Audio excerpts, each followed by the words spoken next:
பந்திக்கு முன்பதாக என்னை தகுதிப்படுத்துங்கப்பா. இதை புசிக்கும் பொழுது என்னுடைய வாழ்க்கையில் ஆசீர்வாதம் வரணும். இதை புசிக்கும் போது என்னுடைய வாழ்க்கையில சமாதானம் வரணும். இதை புசிக்கும் பொழுது என்னுடைய வாழ்க்கையில சந்தோஷம் வரணும். ஆண்டவரே, தீமையா இருக்கிற காரியங்களை மன்னிங்கப்பா. ஒரு விசை மன்னிப்பு கேளுங்க பார்க்கலாம். என்னை தகுதிப்படுத்துங்க ஆண்டவரே, என்னை தகுதிப்படுத்துங்கப்பா. என்னை தகுதிப்படுத்த ஆண்டவரே, என்னை கேளுங்க. அல்லேலூயா. என்னை மன்னிங்கப்பா. ஒரு விசை பரிசுத்தப்படுத்துங்க ஆண்டவரே. நமக்கு விருப்பமில்லாத காரியங்களை மன்னிங்க ஆண்டவரே. நீங்க விருப்பமில்லாத பேசின காரியங்களை மன்னிங்க, நடந்து கொண்ட காரியங்களை மன்னிங்க, என்னுடைய குணாதிசயங்களை மன்னிங்கப்பா. என்னை பரிசுத்தப்படுத்துங்கப்பா. தகுதியோடு உம்முடைய பாதத்தில் காரங்களை நீட்டி நீங்க கொடுக்கிற ஆசீர்வாதங்களை பெற்றுக்கொள்ள எனக்கு நீங்க கிருபை பாராட்டுங்க ஆண்டவரேன்னு சொல்லுங்க பார்க்கலாம். அல்லேலூயா. மருந்து கொடுக்கிறது எதுக்கு? இந்த காரியங்களை கொடுக்கிறது என்று சொன்னால் அது வயிறு சரியாய் செயல்படுவதற்கு, அநேக ஆகாரத்தை புசித்து குடித்து அது மந்தமாய் இருக்கிற சூழ்நிலையில், அது டைஜஸ்ட் குறைவாய் இருக்கிற சூழ்நிலையில், அதற்கு சோர்வு உண்டாகிற ஒரு சூழ்நிலையில் ஒரு மருந்து கொடுக்கும் பொழுது, ஒரு கசப்பான காரியங்களை கொடுக்கும் பொழுது அது தன்னை சீர்படுத்திக் கொள்வதற்கு, அது தன்னை சரிப்படுத்திக் கொள்வதற்கு, அது மறுபடியும் எழும்பி ஓடுவதற்கு, தன்னை ஆயத்தப்படுத்திக் கொள்வதற்கு அது காரணமாய் அமைகிறது. ஹல்லேலூயா. அதை போலதான் நாம் ஆசீர்வதிக்கப்படுவதற்கு, நிறைவின் வாழ்விற்குள் வருவதற்கு, தேவன் கொடுக்கிற உயர்ந்த ஸ்தானத்திற்கு வருவதற்கு, நம்மை ஒரு கசப்பான சூழ்நிலை போல நினைத்தால் கூட அது கசப்பல்ல, அது நீடூடி வாழ பண்ணுகிற மதுரமான காரியம். ஆமென் சொல்லுங்க பார்க்கலாம்.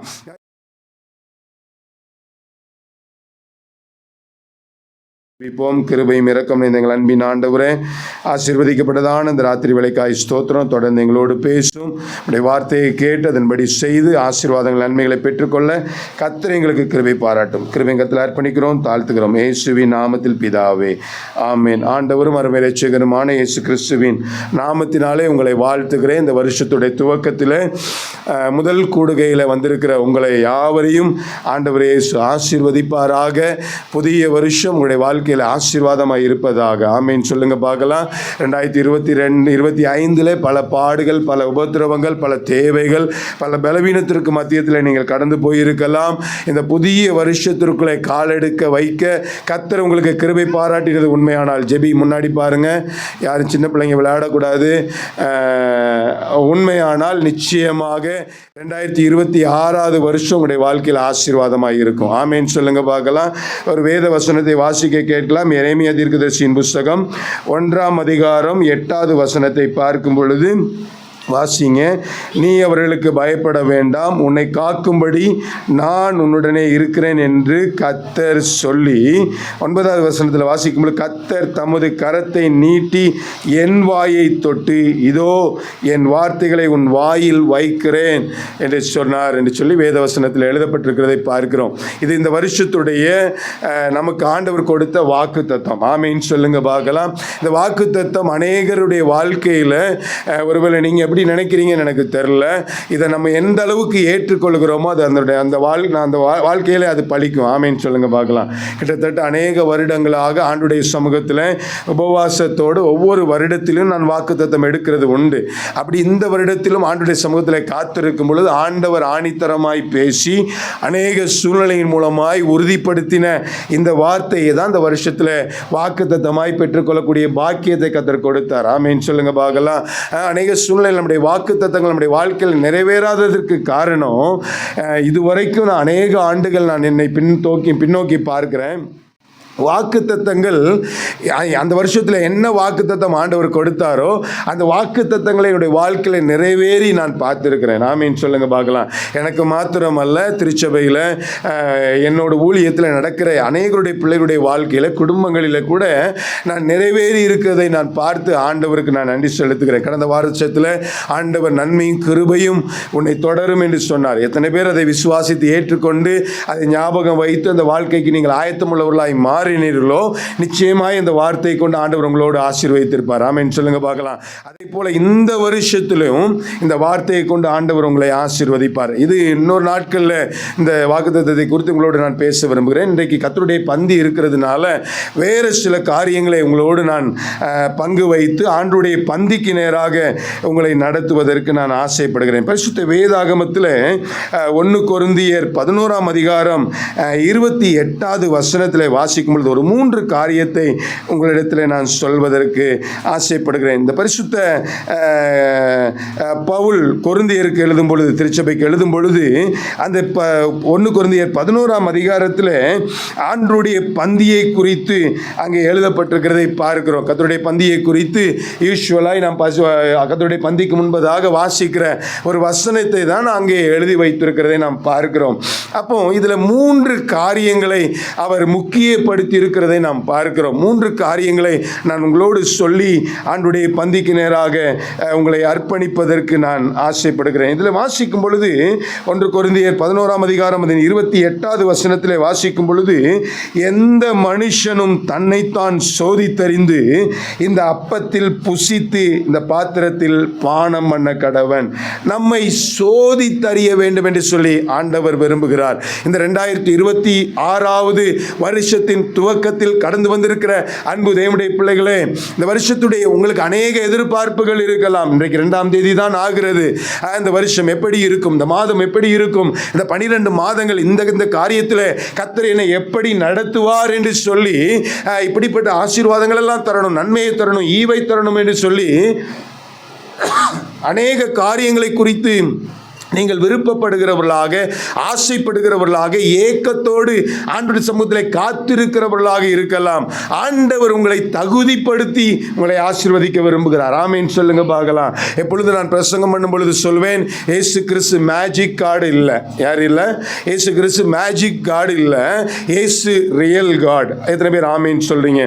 மேஜிக்னு சொல்லி சொன்னால் ஒரு பேப்பரை வச்சு ஒரு புறாவை செஞ்சு நம்ம முன்னாடி பறக்க விட்டு என்ன பண்ணிடுவாங்க? புறாவா மாற்றிடுவாங்க.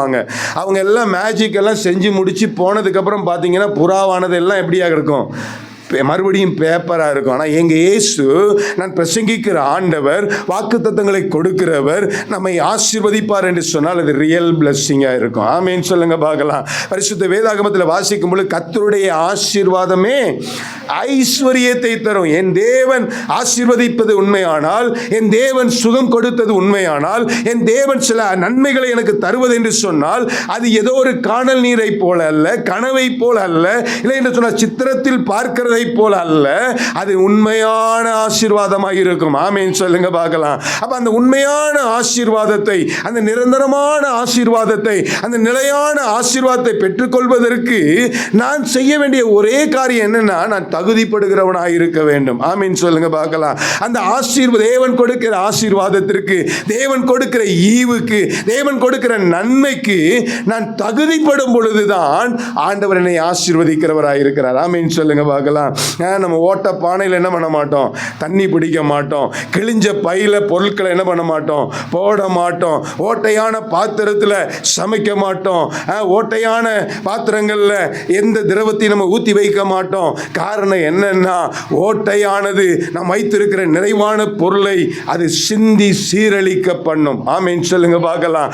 அதை போலதான் ஆண்டவர் கொடுக்கிற அந்த ஆசீர்வாதத்தை நம்முடைய வாழ்க்கையிலே ஓட்டையான பாத்திரத்தில், இல்லைன்னு சொன்ன குறைவுற்ற வாழ்க்கையில் வாழ்கிற நம்முடைய வாழ்க்கையில் அந்த ஆசீர்வாதத்தை ஆண்டவர் கொடுத்தார் என்று சொன்னால் அது சீரழிந்து போகிறதா இருக்கும், அது பிரயோஜனமற்று போகிறதா இருக்கும், அது நிறைவான ஆசீர்வாதமாய் நிலைத்திருக்க முடியாத ஒன்றாய் மாறிவிடும். அதனால தான் ஆண்டவர் நம்மை ஆயத்தப்படுத்தி, ஆண்டவர் நம்மை தகுதிப்படுத்தி, ஆண்டவர் நம்மை சரி செய்ய வேண்டிய காரியங்களை சரி செய்து அவருடைய நிறைவான ஆசீர்வாதத்தை, நன்மையான ஈவை, நமக்கு வாழ்க்கை முழுவதும் நீடித்திருக்கிற அந்த ஆசீர்வாதத்தை நமக்கு பொழிந்தள்ள விரும்புகிறார். ஆமென் சொல்லுங்க பார்க்கலாம்.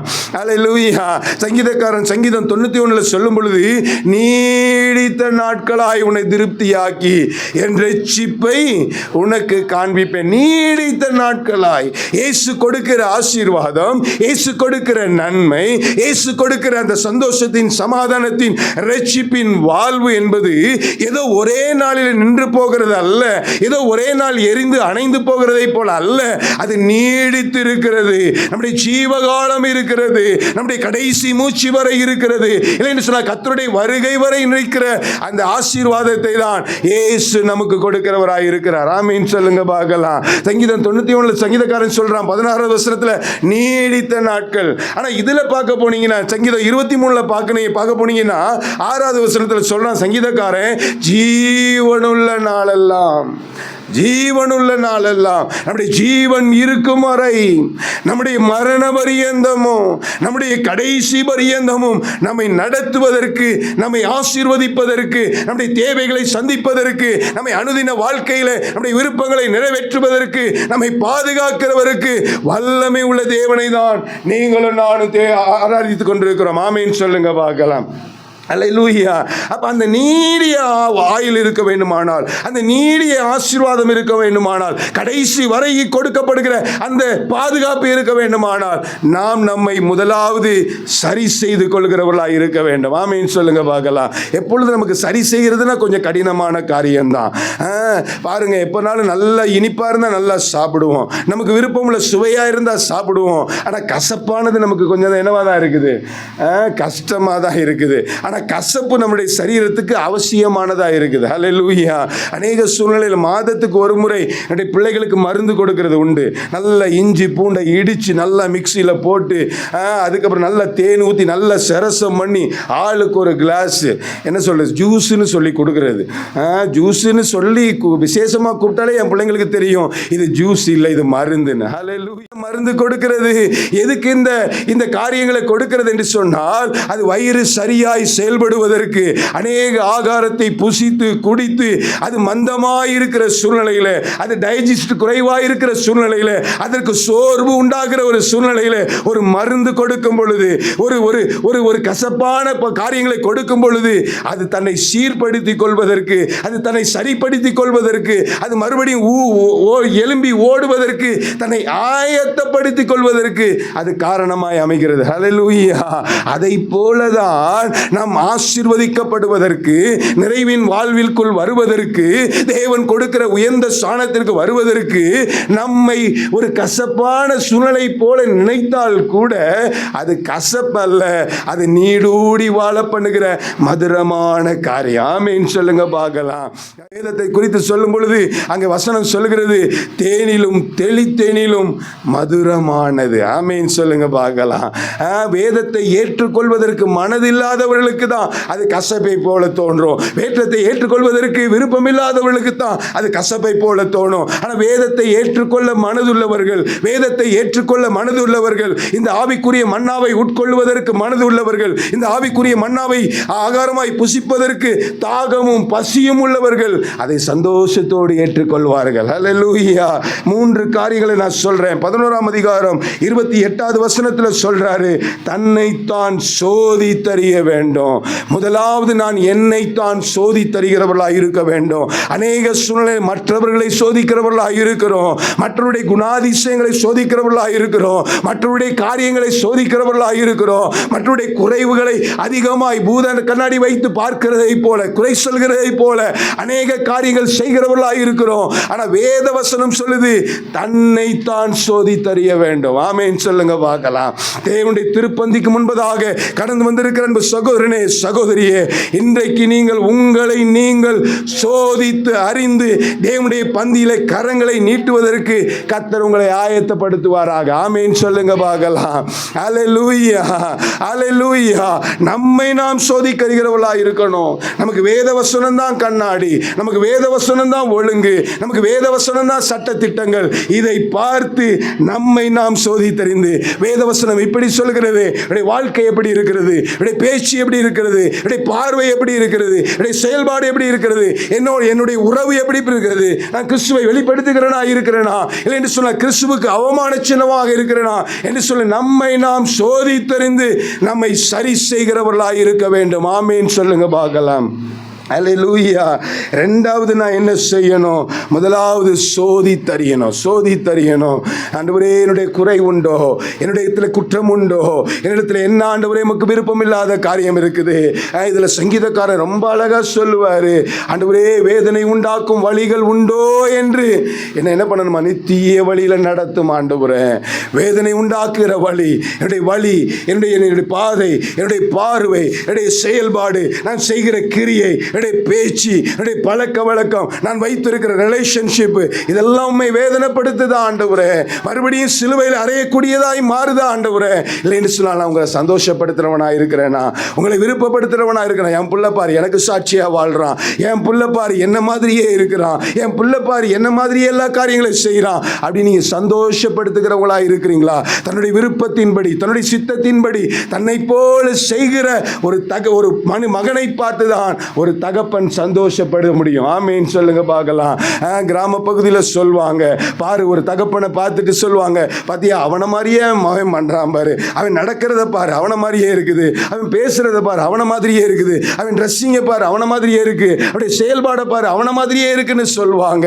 அதை போலதான் நீங்களும் நானும் இயேசுவை போல் இருப்பதற்காக நம்மை நாம் சோதித்தறிந்து தேவனுக்கு விருப்பமில்லாத காரியங்களை விட்டு நாம் ஆண்டவருக்கு பிரியமுள்ள காரியங்களை தேர்ந்தெடுக்கிறவர்களாக இருக்க வேண்டும். ஆமீன் சொல்லுங்க பார்க்கலாம். இரண்டாவது எபேசியருக்கு எழுதின நிருபம் 5ஆம் அதிகாரம் அதன் 10வது வசனத்தில் வாசிக்கும் பொழுது வாசிங்க பார்க்கலாம். கர்த்தருக்கு பிரியமானது இன்னதென்று சோதித்து பாருங்க. என்ன பண்ணணுமாமா? சோதித்து பார்க்கணும். முதல்ல சோதித்து பார்க்கணும். ரெண்டாவது 1 கொரிந்தியர் 11ஆம் அதிகாரம் 31வது வசனத்தை வாசிங்க. 11:31. நம்மை நாம் நிதானித்தறிந்தால் நாம் நியாயம் தீர்க்கப்படும்.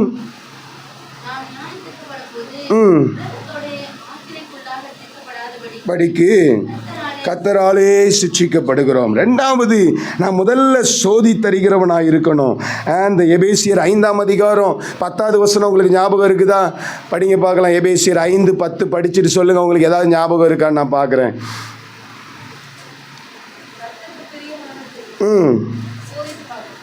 ஓகே, என்ன ஞாபகம் வருது உங்களுக்கு? முதல்ல சொன்னேன் சோதித்தறியணும்னு சொன்னேன்.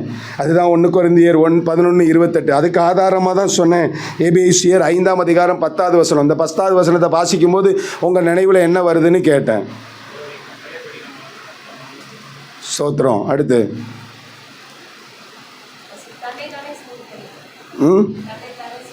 இன்னைக்கு அரை ஷைன் பார் கிரைஸ்டில் வந்த வசனமே இதுதான். வீட்டில் போய் பாருங்கள். எபேசியர் 5ஆம் அதிகாரம் 10வது வசனம். ஆவியானவர் சும்மா நடத்தலை, யோசிச்சு பாருங்க. நான்லாம் அநேக நேரத்தில் அப்படியே சாஷ்டாங்கமாக விழுந்து அழுது இருக்கேன் சத்தமாக. உங்களை போல ஒரு ஞானமுள்ள தெய்வம் இல்லை ஆண்டவரே. இன்னைக்கு பந்தின்னு அவனுக்கு தெரியாது. இந்த வசனம் தான் இன்னைக்கு போடுவோன்னு அவனுக்கு தெரியாது. அவன் இருக்கிறது சவுதியில், ஆனால் இப்போ கன்னியாகுமரியில் இருக்கான். இன்றைக்கி மத்தியானம் தான் ஃபோன் பண்ணி எனக்கு சொன்னான், இன்றைக்கி நைட் நான் இங்கே வரேன் அப்படின்ட்டு. அவன் ஒரு பக்கம் ஊழியத்தை, அவன் காரியத்தை, அவனுக்கு ஒப்படைத்த காரியத்தை அவன் செஞ்சிட்டே இருக்கிறான். மதுரையில் ஊழியம் கொடுத்த டைட்டஸ் ஒரு பக்கம் ஒரு காரியத்தை செஞ்சுக்கிட்டே இருக்கிறான். ஆனால் பாருங்கள், ஆவியானவர் கொண்டு இணைக்கிறத பாருங்கள். இன்றைக்கி திருப்பந்தின்னு அவனுக்கு தெரியாது. அவன் இங்கே வெக்கேஷன் வந்திருக்கிறான். நான் அவன்கிட்ட சொன்னேன், தம்பி நீ ஒரு நாள் வெள்ளிக்கிழமையும் இங்கே மீட்டிங்கில் வந்து மெசேஜ் கொடுக்குற மாதிரி வா அப்படின்னேன். ஆனால் இன்றைக்கி சாயங்காலம் பிள்ளைங்களை கூப்பிட வரும்போது தான் 4 மணி இருக்குமா, 3:45 இருக்கும். அப்போ தான் ஃபோன் பண்ணிவிட்டு நான் இன்றைக்கி நைட்டு கிளம்பி வரேன் அப்படின்றான். நான் சொன்னேன், இன்றைக்கி வர்ற மாதிரி நேற்று நைட்டு கிளம்பி வந்திருக்கலான்னா எனக்கு தெரில, இல்லை நான் உங்களுக்கு ஏறிட்டு ஃபோன் பண்ணுறேன் அப்படின்றான். எனக்கு தெரில என்ன விஷயம்ன்ட்டு. அப்போ பாருங்கள் எந்த அளவுக்கு ஆண்டவர் நம்மை நேசிக்கிறவராக இருக்கிறாரு, எந்த அளவுக்கு ஆண்டுடைய வார்த்தையை கொண்டு நம்மளோடு பேசுகிறவராக இருக்கிறார். எத்தனை நாட்கள் இங்கே பிரசங்கம் பண்ணின பிரசங்கத்தில் அதே மாதிரி நமக்கு கான்காலில் வந்திருக்குது. எத்தனை நாள் கான்காலில் இங்கேயும் வர்றது மாதிரி பைபிள் ஸ்டடியில் வந்திருக்குது. அப்போ எந்த அளவுக்கு நம்ம மேலே ஆண்டவர் ஜாக்கிரதை உள்ளவராக இருக்கிறாருன்னு பார்த்துக்கோங்க. எத்தனையோ காரியங்களை நம்ம ஞாபகம் வச்சுருக்கிறோம், எத்தனையோ காரியங்களை நம்முடைய சிந்தனையில் வச்சுருக்கிறோம். உலக பிரகாரமான காரியத்திற்காக, உலக மனிதர்கள் செய்கிறதுக்காக. ஏன் ஆண்டுடைய வசனம் நமக்கு ஞாபகத்தில் நிற்க மாட்டேங்குது? அப்போ எந்த அளவுக்கு நம்ம அதை உண்மையாய் படிக்கிறவர்களாக இருக்கிறோம், எந்த அளவுக்கு அந்த வார்த்தைக்கு முக்கியத்துவம் கொடுக்கிறவர்களாக இருக்கிறோம். ஆண்டவருடைய வார்த்தைக்கு நாம் முக்கியத்துவம் கொடுக்கவில்லை என்று சொன்னால் ஆண்டவர் கொடுக்கிற ஆசீர்வாதத்தை எப்படி நாம் பெற்றுக்கொள்ள முடியும்? அநேக நேரத்தில் ஆண்டவர் கொடுக்கிற ஆசீர்வாதம் வேணும், ஆண்டவர் கொடுக்கிற நன்மை வேணும், ஆண்டவர் கொடுக்கிற சகல காரியங்கள் வேணும். ஆனால் ஆண்டவருடைய வசனம் என்ன பண்ண முடியாது, என்னால் படிக்க முடியாது, ஞாபகம் வைத்துக் கொள்ள முடியாது, அதை ஃபாலோ பண்ண முடியாதுன்னு எப்படி ஆண்டவர் ஆசீர்வதிக்க முடியும்? முதலாவது சோதி தெரியணும். ரெண்டாவது 1 கொரிந்தியர் 11ஆம் அதிகாரம் 31வது வசனத்தில் வாசிக்கும் பொழுது, தன்னைத்தான் நிதானித்தறிந்தால் நியாயம் தீர்க்கப்படும். ரெண்டாவது, நாம் நிதானிக்கிறவர்களாக இருக்க வேண்டும். முதலாவது சோதிக்கணும். சோதிக்கிறது என்பது பழமையான உள்ள காரியத்தை, எது இருக்குது எது இல்லை, இதெல்லாம் எப்படிப்பட்டதாக இருக்கிறது, வேதத்துக்கும் நமக்கும் நம்முடைய வாழ்க்கைக்கு எப்படிப்பட்டது இருக்கிறது என்று பழைய காரியங்களை சோதித்ததிலிருந்து விலக வேண்டும். ரெண்டாவது நிதானிக்கணும். நிதானிக்கிறது செய்ய போகிற காரியம், சோதிக்கிறது செய்த காரியம். ஆனால் நிதானிக்கிறது எனக்கு முன்பதாய் வருகிற ஃப்ரெண்ட்ஸு, எனக்கு முன்பதாய் வருகிற உறவு, எனக்கு முன்பதாய் வருகிற தீய பழக்க வழக்கங்கள், எனக்கு முன்பதாய் வருகிற என்னுடைய மாம்சீகமான கிரியைகள், எனக்கு முன்பதாய் வருகிற தேவனிலிருந்து விலக பண்ணுகிற காரியங்கள் என்று சொல்லி நிதானிக்கிறவர்களாக இருக்கணும். இது தப்பா ரைட்டா, இதை செய்யணுமா செய்யக்கூடாதா, இது ஆண்டவருக்கு பிரியமா பிரியம் இல்லையா, இல்லைன்னா இது வேதவசனம் இப்படி தான் சொல்லுதா, என்னுடைய வாழ்க்கை குறித்து என்னை குறித்து ஆண்டவர் இப்படி தான் விரும்புகிறாரா, இதுதான் சரியா என்று சொல்லி நிதானிக்கணும். என்ன பண்ணணும்? நிதானிக்கணும். நிதானிக்கிறவர்களாக இருக்கணும். ஒன்று அது சோதி தெரியணும். நேரம் சுருக்கனால நான் சொல்லி முடிக்க போகிறேன். ரெண்டாவது என்ன பண்ணணும்? நிதானிக்கணும். முதலாவது சோதிக்கணும், ரெண்டாவது நிதானிக்கணும். மூணாவது 1 கொரிந்தியர் 11ஆம் அதிகாரம் 24வது வசனத்தை வாசிங்க. பிட்டு வாங்கி புசியுங்கள், சரீரமாய் இருக்கிறது போதும், என்னை நினைவு கூறும்படி. அடுத்தது ஆண்டவருடைய மரணத்தை எப்பொழுது நினைவு கூறுகிறவளாக இருக்கணும். முதலாவது சோதி தெரியணும், ரெண்டாவது நிதானி தெரியணும், மூன்றாவது என்ன பண்ணணும்? ஆண்டவருடைய மரணத்தை நினைவு கூறணும். சில மதத்தினர் இருக்கிறாங்க, இயேசுவை நல்லது நன்மை செய்தார்னு ஏற்றுக்குவாங்க, ஆண்டவர் இயேசு வந்தார்னு ஏற்றுக்குவாங்க, அவர் ப்ராஃபட்னு ஏற்றுக்குவாங்க. ஆனால் அவர் மரித்தாருங்கிறத மட்டும் என்ன பண்ண மாட்டாங்க, ஏற்றுக்க மாட்டாங்க. ஏன்னா மரிக்கிறதுல தான் சத்தியம் இருக்குது. இயேசு மரிக்கவில்லை என்று சொன்னால், இயேசு கல்வாரி சிலுவையில் மரிக்கவில்லை என்று சொன்னால், நீங்களும் நானும் பாவ மன்னிப்பு நிச்சயத்தை பெற்றுக்கொள்ள முடியாது. நீங்களும் நானும் எப்படி கிறிஸ்துவை பின்பற்றுகிறவர்களாக இருக்கோம், நீங்களும் நானும் கிறிஸ்துவின் பிள்ளைகளாக எப்படி இருக்கிறோம், அவர் மரித்தார் என்று சொல்லி நாம் நம்புகிறவர்களாக இருக்கிறோம்.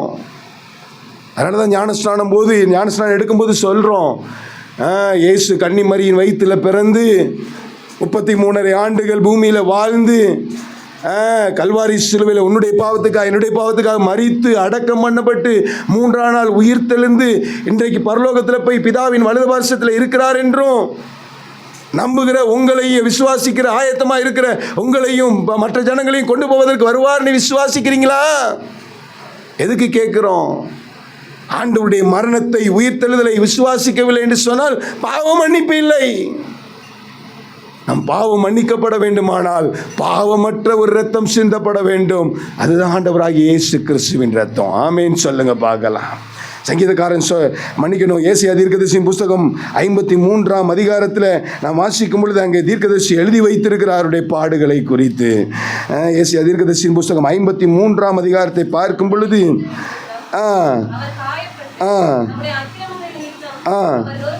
அவர் நொறுக்கப்பட்டார்.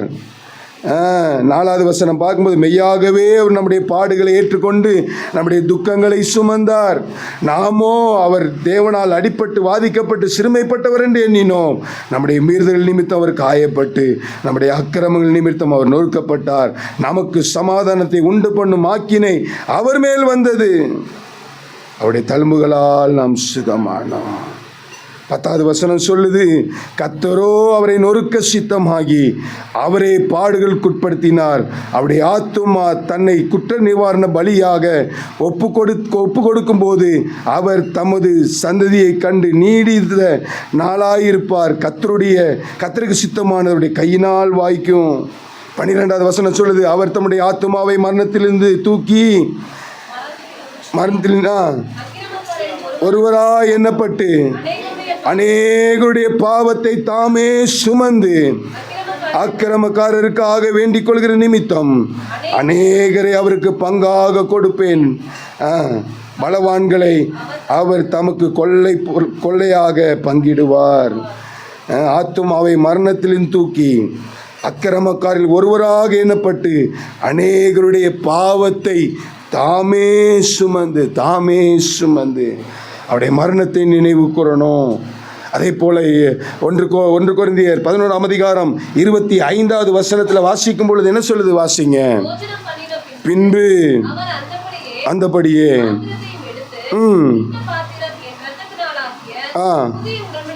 புதிய உடன்படிக்கையாயிருக்கிறது.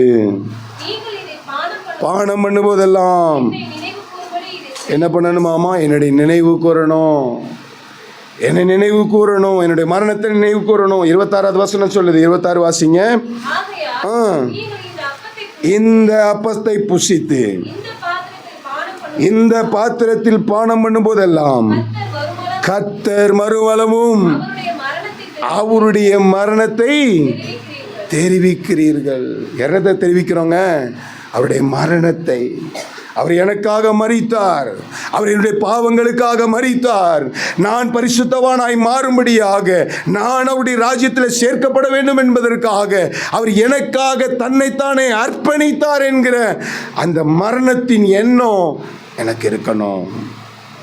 சொன்னேன், சோதித்தறியணும். 2வது நிதானித்தறியணும். 3வது என்ன பண்ணணும்? அவருடைய மரணத்தை நினைவு கூறணும். எனக்கு பிரியமான அன்பு தேவனுடைய பிள்ளைகளே, அவருடைய பந்திக்கு முன்பதாக எத்தனை பேர் உங்களை ஆயத்தப்படுத்துகிறவங்களாக இருக்கிறீங்க? அவள் அண்ட சராசரங்களை படைத்த ஆண்டவர், சர்வ வல்லமை உள்ள தேவன் உங்களுக்காக எனக்காக கல்வாரி சிலுவையில் அவர் ஆணிகள் கடாவப்பட்டவராக தொங்கினார். நீங்களும் நானும் அடிக்கப்பட வேண்டிய இடத்துல, நீங்களும் நானும் தொங்கப்பட வேண்டிய இடத்துல, நீங்களும் நானும் அந்த இடத்துல ஒரு கொலை கைதியாக தொங்கி நிற்க வேண்டிய இடத்துல எனக்காக உங்களுக்காக இயேசு கிறிஸ்து பலியானார். பாவம் எவ்வளவு கொடூரமானது, பாவத்தின் செயல்கள் எவ்வளவு கொடூரமானது. சிலுவையை நோக்கி பார்க்கும் பொழுது நமக்கு அதுக்கு புரியும். எத்தனை தசையடிகள். அவரை பார்க்கும் பொழுது அவர் ரூபமும் இல்லை, சௌந்தரியமும் இல்லை என்று சொல்லி வேதத்தில் எழுதப்பட்டிருக்கிறதை பார்க்கிறோம். அவர் விரும்பத்தக்க ரூபம் இல்லாதவராய் இருந்தார். ஆடு மயிர் கத்திரிக்கிறவனுக்கு முன்பதாக வாய் திறக்காததை போல அவர் இருந்தார் என்று சொல்லி எழுதப்பட்டிருக்கிறதை பார்க்கிறோம். 53 ஏசாயா 53 அதிகாரம் 1, 2, 3 வசனத்தில் வாசிக்கும் பொழுது, எங்கள் மூலமாய் கேள்விப்பட்டதை விசுவாசித்தவன் யார்? கர்த்தருடைய புயம் யாருக்கு வெளிப்பட்டது? இளங்கிளையைப் போலவும் வறண்ட நிலத்திலிருந்து துளிர்க்கிற வேரை போலவும் அவருக்கு முன்பாக எழும்புகிறார். அவருக்கு அழகும் இல்லை, சௌந்தரியமும் இல்லை. அவரை பார்க்கும் பொழுது நாம் அவரை விரும்பத்தக்க ரூபம் அவருக்கு இல்லாதிருந்தது. அவர் அசட்டை பண்ணப்பட்டவரும், மனுஷரால் புறக்கணிக்கப்பட்டவரும், துக்கம் நிறைந்தவரும், பாடு அனுபவித்தவருமாயிருந்தார். அவரை விட்டு நாம் முகங்களை மறைத்து கொண்டோம். அவரை அசட்டை பண்ணப்பட்டவராயிருந்தார், அவரை எண்ணாமல் போனோம் என்று சொல்லி எழுதப்பட்டிருக்கிறது.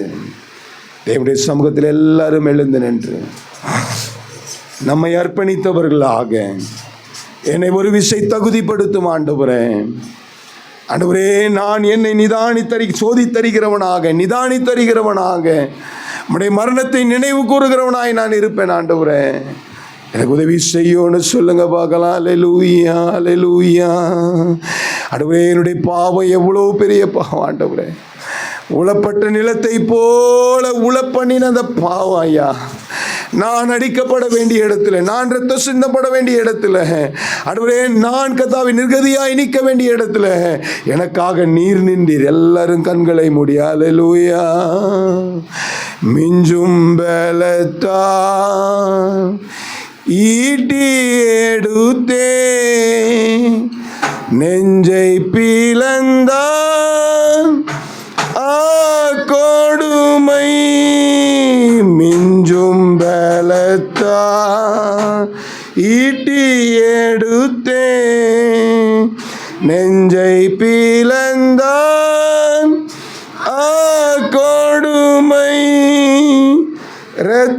இரத்தமும் நீரும் ஓடி வருதே, இரட்சகரை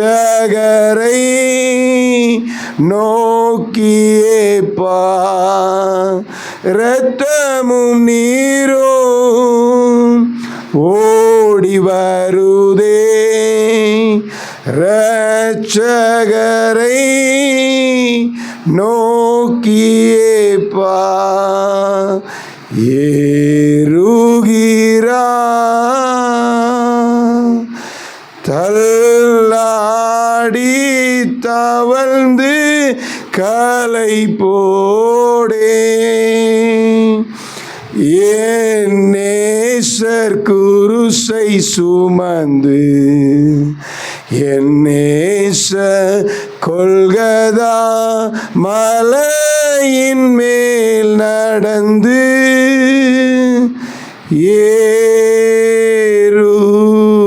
ஏறுகின்றான்.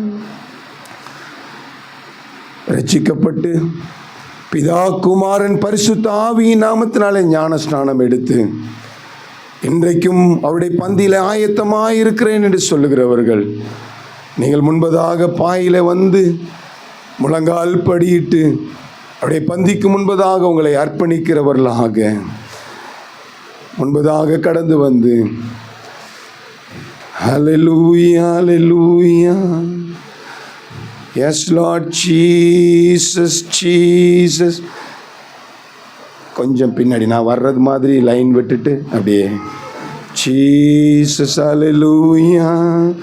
ஒரு விசை கூட எல்லாரும் தேவனுடைய சமூகத்தில் உங்களை அர்ப்பணித்தவர்களாக நம்மை நாம் நிதானித்தறிந்தால் நியாயம் தீர்க்கப்படும். எல்லாரும் முழங்கால் படிட்டு உங்களை நீங்களே ஆராய்ந்து பார்த்து, ஆண்டவரே தகப்பனே கர்த்தாவே, இந்த திருப்பந்திக்கு முன்பதாக என்னுடைய கைகளை நீட்டும் பொழுது ஆண்டவரே நான் பரிசுத்தத்தோடு நீட்டன் ஆண்டவரே. என்னை புசிக்கிறவன் என் மூலம் ஜீவிப்பான் என்று சொன்னீங்களே, அபாத்திரமாய் நான் போஜனபானம் பண்ணிடக்கூடாது ஆண்டவரே, அபாத்திரமாய் நான் அதை தொற்றக்கூடாது. ஒரு விஷயம் என்னை மன்னிங்கப்பா, ஒரு விஷயம் என்னை மன்னிங்க ஆண்டவரே, என்னை பரிசுத்தப்படுத்துங்கப்பா.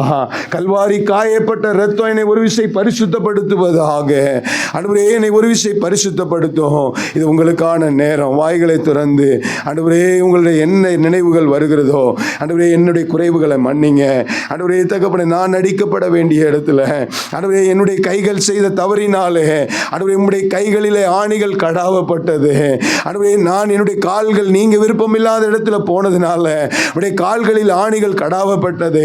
உமக்கு விருப்பமில்லாத காரியங்கள் சிந்தித்ததுனால உம்முடைய தலையில் ஆண்டவரே சிரசில ஆண்டவரே முள்முடி சூட்டப்பட்டது ஆண்டவரே. அப்பா, என்னை ஒரு விசை பரிசுத்தப்படுத்துங்கப்பா. இந்த திருப்பந்திக்கு முன்பதாக என்னை தகுதிப்படுத்துங்கப்பா. இதை புசிக்கும் பொழுது என்னுடைய வாழ்க்கையில் ஆசீர்வாதம் வரணும். இதை புசிக்கும் போது என்னுடைய வாழ்க்கையில சமாதானம் வரணும். இதை புசிக்கும் பொழுது என்னுடைய வாழ்க்கையில சந்தோஷம் வரணும். ஆண்டவரே, தீமையா இருக்கிற காரியங்களை மன்னிங்கப்பா. ஒரு விசை மன்னிப்பு கேளுங்க பார்க்கலாம். என்னை தகுதிப்படுத்துங்க ஆண்டவரே, என்னை தகுதிப்படுத்துங்கப்பா, என்னை தகுதிப்படுத்த ஆண்டவரே, என்னை கேளுங்க. அல்லேலூயா, என்னை மன்னிங்கப்பா. ஒரு விசை பரிசுத்தப்படுத்துங்க ஆண்டவரே. நமக்கு விருப்பமில்லாத காரியங்களை மன்னிங்க ஆண்டவரே. நீங்க விருப்பமில்லாத பேசின காரியங்களை மன்னிங்க, நடந்து கொண்ட காரியங்களை மன்னிங்க, என்னுடைய குணாதிசயங்களை மன்னிங்கப்பா. என்னை பரிசுத்தப்படுத்துங்கப்பா. தகுதியோடு உம்முடைய பாதத்தில் காரங்களை நீட்டி நீங்க கொடுக்கிற ஆசீர்வாதங்களை பெற்றுக்கொள்ள எனக்கு நீங்க கிருபை பாராட்டுங்க ஆண்டவரேன்னு சொல்லுங்க பார்க்கலாம். அல்லேலூயா. அப்படியே உங்களை தகுதிப்படுத்தினவர்கள் அப்படியே வலது கரத்தை பரலோகத்தினராய் உயர்த்தி இந்த அப்பத்தை கர்த்தர் நீர் ஆசீர்வதிக்கும்படியாக, இந்த ரசத்தை கர்த்தர் ஆசீர்வதிக்கும்படியாக, இதை புசிக்கிறவர்களை கர்த்தர் தகுதிப்படுத்த ஆண்டவரே. புசித்து முடியும் நாம மகிமைக்கென்று ஜீவிக்க எங்களுக்கு கிருபை தாங்கன்னு சொல்லி எல்லாரும் வலது கரத்தை பரலோகத்தினராய் உயர்த்தி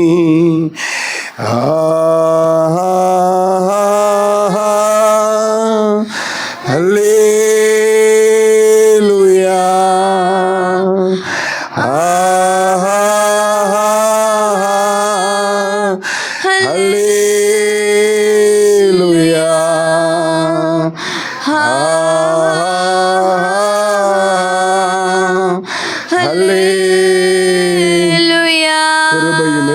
எங்கள் அன்பின் ஆண்டவரே, நீர் நம்முடைய சரீரத்துக்கு அடையாளமாய் இருக்கிற இந்த அப்பத்தையும் நம்முடைய இரத்தத்திற்கு அடையாளமாய் இருக்கிற இந்த ரசத்தையும் ஒரு விஷயம் திருப்பாதத்தில் கொடுக்கிறோம் ஐயா. அதை கர்த்தர் ஒரு விஷயம் நீர் பரிசுத்தப்படுத்தி ஆண்டவரே அதை அதிகாரப்படுத்துவீராக. ஆண்டவரே இந்த பந்தியில கை நீட்டுகிற ஒவ்வொருவரையும் கர்த்தர் பரிசுத்தப்படுத்தும். இதை புசித்து குடித்து நாம மகிமை கண்டு ஜீவிக்க, என்னை புசிக்கிறவன் என் மூலம் ஜீவிப்பான் என்று சொன்னீங்களே, அது மூலம் ஜீவித்து மரணத்தை நினைவு கூர்ந்து நமக்கு சாட்சியாய் வாழ கர்த்தர் நீர் கிருபை பாராட்டுவீராக. கிருபை கர்த்தர் அர்ப்பணிக்கிறோம். பிரச்சனைகளை ஆளுகை செய்தோம். இயேசுவின் நாமத்தில் ஜெபிக்கிறோம் நல்ல பிதாவே.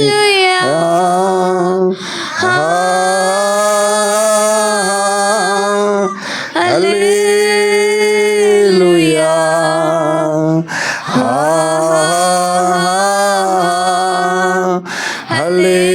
ஹல்லேலூயா, ஆமென். நான் உங்களுக்கு ஒப்புவித்ததை கர்த்தரிடத்தில் பெற்றுக்கொண்டேன். என்னவெனில் கர்த்தராகிய இயேசு தாம் காட்டிக் கொடுக்கப்பட்ட அன்று ராத்திரியிலே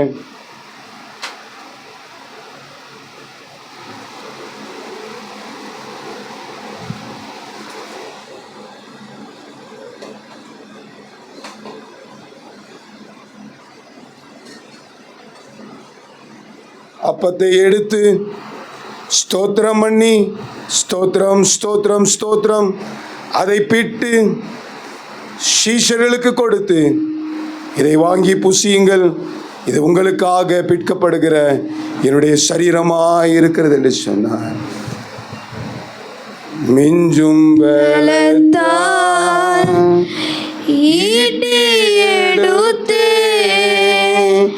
நெஞ்சை பிளந்தான் கொடுமை, மிஞ்சும் பலத்தால் ஈட்டி எடுத்து நெஞ்சை பிளந்தான் கொடுமை, இரத்தமும் நீரும் ஓடி வருதே இரட்சகரை நோக்கிய பார், இரத்தமும் நீரும் ஓடி வருதே இரட்சகரை நோக்கிய பார். அப்படியே ஸ்தோத்திரத்தோட புசிக்கலாம். ஸ்தோத்திரம் ஸ்தோத்திரம் ஸ்தோத்திரம் ஸ்தோத்திரம் ஸ்தோத்திரம்.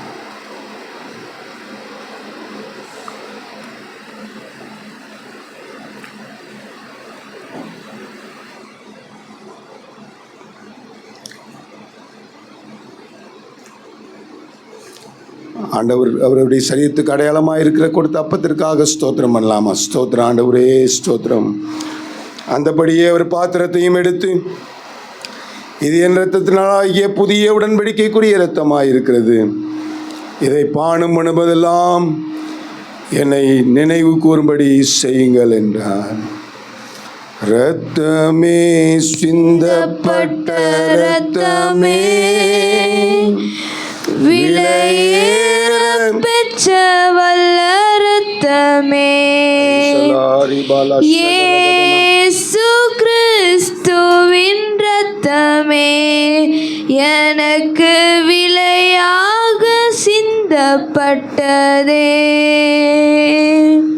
இரத்தமே சிந்தப்பட்ட இரத்தமே, விலையேற பெற்ற வல்ல இரத்தமே, இயேசு கிறிஸ்துவின் இரத்தமே, எனக்கு விலையாக சிந்தப்பட்டதே. இரத்தமே சிந்தப்பட்ட இரத்தமே, விலையேற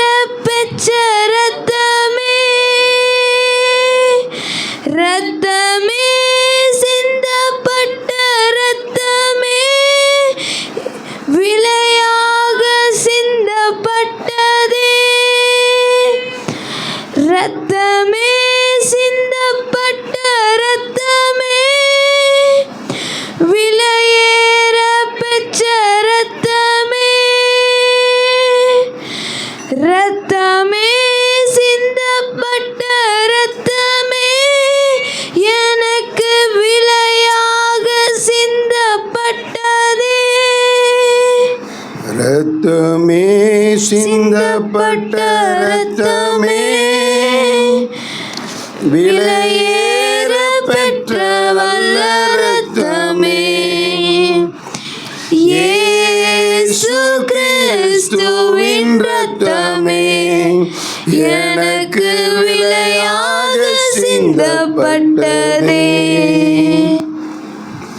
ஆண்டவர் நமக்கு கொடுத்த அவருடைய பந்திக்காக ஸ்தோத்திரம் பண்ணலாமா? ஸ்தோத்திரம் ஸ்தோத்திரம் ஸ்தோத்திரம் ஸ்தோத்திரம் ஸ்தோத்திரம். ஆண்டவரே, இங்கே பார்க்கும் பொழுது அநேக அப்பத்துண்டுகளும் அநேக ரசங்களும் மீதியாக இருக்கிறது. இது ஒன்றை வெளிப்படுத்துகிறது. நம்மோடு பங்கெடுக்க அநேக ஆட்கள் இருக்கிறாங்க. நம்மோடு கூடி ஆராதிக்கிறவர்களும் நம்ம ஆராதிக்கிற இந்த ஸ்தலத்திற்கு சுற்றி இருக்கிறவர்களும் அநேக ரட்சிப்படைந்து இந்த பந்தியில் பங்கெடுப்பதற்கு நாம் செயல்படுவதற்கு கர்த்தர் நமக்கு உதவி செய்வாராக. செபிக்கலாம். கிருபையும் இரக்கம் நிறைந்த எங்கள் அன்பின் ஆண்டவரே, ஆசீர்வதிக்கப்பட்டதான இந்த மாலை வேளைக்காக ஆண்டவருக்கு நன்றி செலுத்துகிறோம். இந்த மாலை வேளையில் ஒருமித்து உம்முடைய நாமத்தை உயர்த்த மகிமைப்படுத்த நீர் கொடுத்த கிருபைக்காக ஆண்டவருக்கு நன்றி செலுத்துகிறோம். ஐயா, இந்த ஆராதனை வருஷத்துடைய முதல் அடுவே தகப்பனே கதாவே ஆராதனை கர்த்தர் எங்களுக்கு ஆசீர்வாதமாக்கி தந்ததற்காக உமக்கு ஸ்தோத்திரம். அதோடு சேர்ந்து நம்முடைய கர்த்தருடைய பந்திக்காக ஆண்டவருக்கு நன்றி செலுத்துகிறோம். ஆண்டவரே, எங்களுக்காக நீர் அடிக்கப்பட்டீர், நீர் நொறுக்கப்பட்டீர். ஆண்டவரே, நம்முடைய மரணத்தை நினைவு கூறுகிற வகையில் ஆண்டவரே எங்களை தகுதிப்படுத்தி கொண்டு நம்முடைய பரிசுத்த சரீரத்துக்கு அடையாளமாக இருக்கிற அந்த அப்பத்தையும் பரிசுத்த இரத்தத்திற்கு அடையாளமாக இருக்கின்ற ஆண்டவரே இரத்தத்தையும் நாங்கள் பானம் பண்ண எங்களுக்கு நீர் கொடுத்த கிருபைக்காக ஆண்டவருக்கு நன்றி செலுத்துகிறோம். தொடர்ந்து உம்மை புசித்த நாங்கள் மூலம் ஜீவிக்கவும் உம்முடைய சாட்சியாய் வாழவும் கர்த்தர் எங்களுக்கு கிருபை பாராட்டுங்க. ஆராதனை கலந்து கொண்டு இந்த பந்தியிலே கர்த்தாவே அப்போ ஆயத்தமில்லாத பிள்ளைகளை திருக்கரத்தில் அர்ப்பணிக்கிறோம். சீக்கிரத்தில் ரட்சிக்கப்படவும் ஞானஸ்நானம் எடுக்கவும் எங்களோடு சேர்ந்து அவர்களும் இந்த பந்தியிலே பாகுபாக்குகளாய் மாற கர்த்தர் நீர் கிருபை பாராட்ட வேண்டுமா நாங்கள் ஜெபிக்கிறோம். இதை சுற்றி இருக்கிற மக்களை நினைக்கிறோம். ஐயா, அடுவே ரட்சிக்கப்படாத பிள்ளைகளை நினைக்கிறோம். அடுவே எல்லாரும் கடந்து வந்து இந்த பாத்திரத்தில் பானம் பண்ண அவர்களை கர்த்தர் நீர் இழுத்து கொள்ள வேண்டுமா நாங்கள் ஜெபிக்கிறோம். விசேஷமாக இந்த ஆராதனை கர்த்தர் ஆசீர்வதித்ததற்காக ஸ்தோத்திரம். ஒவ்வொன்றிலும் தேவனுடைய மகிமை தேவனுடைய கரம் வெளிப்பட்டதற்காக நமக்கு ஸ்தோத்திரம். அந்த ஒவ்வொருவரையும் கர்த்தர் நீர் ஆசீர்வதிங்கப்பா. நாங்கள் எப்பொழுதும் எங்களை சோதித்து பார்க்க எங்களை கர்த்தாவை நிதானித்து அறிய நம்முடைய மரணத்தை நினைவு கூற நமக்கு சாட்சியாய் வாழ கர்த்தர் கிருபை பாராட்டும். இந்த வருஷத்தில் கர்த்தர் கொடுத்த வாக்குத்தத்தங்களுடைய வாழ்க்கையில் உறுதிப்படுத்தி நிலைப்படுத்தி அந்த வாக்குத்தத்திற்கு ஏற்ற ஆசீர்வாதங்களை கொடுத்து நீர் எங்களோடு இருக்கிறீர் என்பதை நாங்கள் ஒவ்வொரு நிமிஷமும் அனுபவிக்க கர்த்தர் கிருபை பாராட்டும். கிருபை கர்த்தர் அர்ப்பணிக்கிறோம், தாழ்த்துகிறோம். ஜெபத்தை கேட்டதுக்காக ஸ்தோத்திரம். துதி கனம் மகிமை எல்லாம் மக்கள் செலுத்துகிறோம். இயேசுவின் நாமத்தில் ஜெபிக்கிறோம் ஜீவனில் நல்ல பிதாவே. எல்லாரும் சேர்ந்து சொல்லலாம். என் ஆத்துமாவே கர்த்தரை ஸ்தோத்திரி, என் முழு உள்ளமே கர்த்தருடைய நாமத்தை ஸ்தோத்திரி. என் ஆத்துமாவே கர்த்தரை ஸ்தோத்திரி, கர்த்தர் செய்த சகல உபகாரங்களையும் மறவாதே. ஆமென். எல்லாரும் தலை வணங்கி கைகளை கூப்பி கர்த்தருடைய ஆசீர்வாதம் இப்பொழுது நம் ஆண்டவராயிருக்கிற இயேசு கிறிஸ்துவின் கிருபையும் பிதாவாகிய தேவனுடைய அன்பும் பரிசுத்த ஆவியானுடைய அந்யோன்ய ஐக்கியமும் சமாதானமும் பாதுகாவலும் ஆசீர்வாதமும் வந்திருக்கிற ஒவ்வொரு பிள்ளைகளோடும் வரத்தடைப்பட்ட பிள்ளைகளோடும் கிறிஸ்துவின் வருகை பரிந்தும் இருப்பதாக. ஆமென். ஜெயம் கொடுத்த தேவனுக்கு ஒரு 3 அல்லேலூயா சொல்லலாமா? அல்லேலூயா அல்லேலூயா அல்லேலூயா. ஜெயம் கொடுக்கும் தேவனுக்கு கோடி கோடி ஸ்தோத்திரம். வாழ்வளிக்கும் இயேசு ராஜாவுக்கு வாழ்நாள் எல்லாம் ஸ்தோத்திரம். ஜெயம் கொடுக்கும் தேவனுக்கு கோடி கோடி ஸ்தோத்திரம்.